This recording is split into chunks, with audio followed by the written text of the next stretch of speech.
This is a podcast of 98FM's Dublin Talks. Remember, catch the show live Monday to Friday at 10 a.m. 98FM's Dublin Talks with Adrian Kennedy. 98FM. We're on 98FM, Colm. How are you?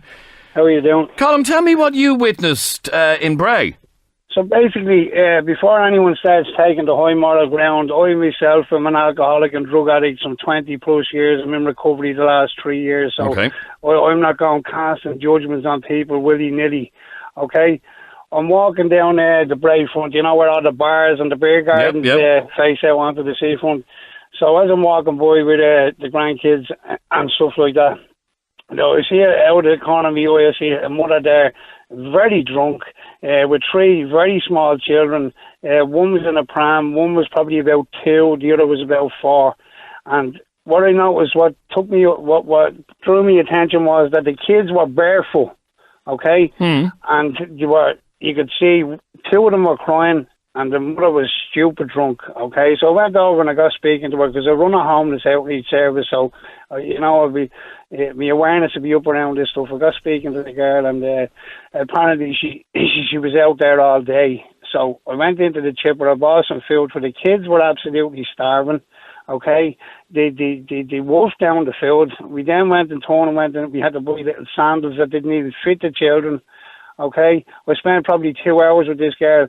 I wouldn't leave the kids alone, and eventually I got a taxi. She lived in Coolock. She was in an awful state, and I got the taxi driver. I told him what was going down, and I gave him 40 quid to take her to Coolock, and he said he'd do his bit.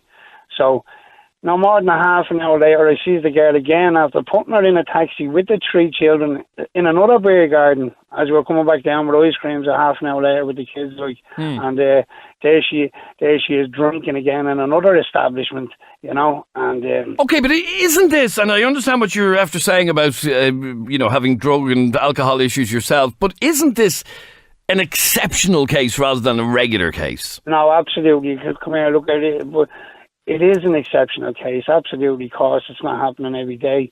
But what I can't understand is how that girl was allowed, like the public were all drinking around her.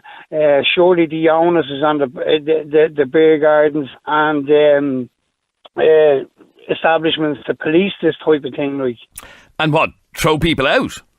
I mean, you see, the fact of the matter is, Colm, it is legal to have children on public premises until 9 o'clock in the evening, 10 o'clock during the summer. So, you know, what that woman did or what those people did in Dunleary is not against the law. No, absolutely. But look, you can't take a car to the pub and drink and drive. I think your responsibility goes after the second and third drink with children in a licensed premises. I really don't think they should be exposed to the drinking culture. I think what's going on is people are anaesthetised that it's accepted. You know, drink is a drug and drug is a drink. Drug addicts have their children taken off them every day of the week. But what's going on in this country regarding alcohol and children is absolutely shocking. It seems to be okay. Whether you're doing it at home in your house or you're doing it in a licensed premises, I think the drinking culture that children are being exposed to in this country is absolutely shocking. And as a matter of interest, Colm, did anybody intervene to try and help those kids, or did anybody do anything? This is what I'm saying. Nobody. I kind of stood back for about 10, 15 minutes to see was she with anybody, you know, but nobody was paying any attention to them, like, you know, until I intervened in the situation. You know the way? What I'm trying to say is people didn't seem too bothered. You know, the guy at the table next with kissing and cuddling with his girlfriend, the gang of mates over this side, they didn't seem bothered by this girl. It was quite apparent that the kids were in distress, like. And I don't know how it was left to me, how long she was drinking there, that people just didn't bat an eyelid to it.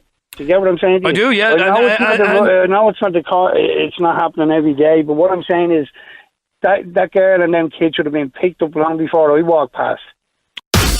This is a podcast of 98FM's Dublin Talks. Remember, catch the show live Monday to Friday at 10 a.m.